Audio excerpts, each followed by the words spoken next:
સફીકભાઈ, આપણે સવારે વિડીયો બનાવ્યો હતો. આપણે 2 દિવસ અને 3 દિવસ એક્ઝિબિશનમાં ચાલે એટલો માલ હતો, પણ ગ્રાહકનો આપણને રિસ્પોન્સ બહુ સરસ રહ્યો. એટલે આપણે બધા ગ્રાહકની પહેલાં તો 2 હાથ જોડીને માફી માંગી છીએ કે સ્ટોક પૂરો થઈ ગયો છે.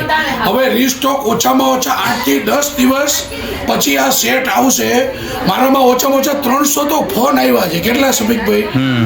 એટલે 300 પીસ આવશે પહેલાં. એટલે આપણને જેનું બુકિંગ છે એને આપશું. એટલે હવે માલ આવશે પછી ફરતી આપણે વિડીયો બનાવશું, તે તમે જણાવી દેજો. બરોબર? હવે આપણી પાસે થોડોક જ માલ છે. બરોબર? એટલે કોઈ પબ્લિકને કહેજો, કોઈ હેરાન ન થાય. હવે નવો માલ આવશે એટલે આપણે નવી રીલ મૂકશું. સફીકભાઈ, જાકીરભાઈ, હવે આઈસર ભરીને માલ આવે ને એટલે વિડીયો ના ઉતરાવતા, કન્ટેનર આવે ત્યારે મને બોલાવજો. આપણે ગ્રાહકનો આવો રિસ્પોન્સ રહ્યો તો 1 આઈસર ને 5 આઈસર મંગાવશું. સફીકભાઈ, બરોબર? આજની તારીખમાં આઈસર ભરીને માલ વેચીને જાકીરભાઈ, આ જાકીરભાઈને કહું છું કન્ટેનર આવે ત્યારે વિડીયો બનાવજો, કારણ કે મારા જે કસ્ટમર છે એ દૂર દૂરથી આવે, કોઈ ધક્કો ના ખાવો.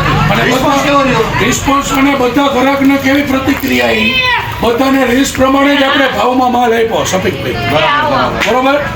તો ફોલો કરી લો, લાઈક કરો.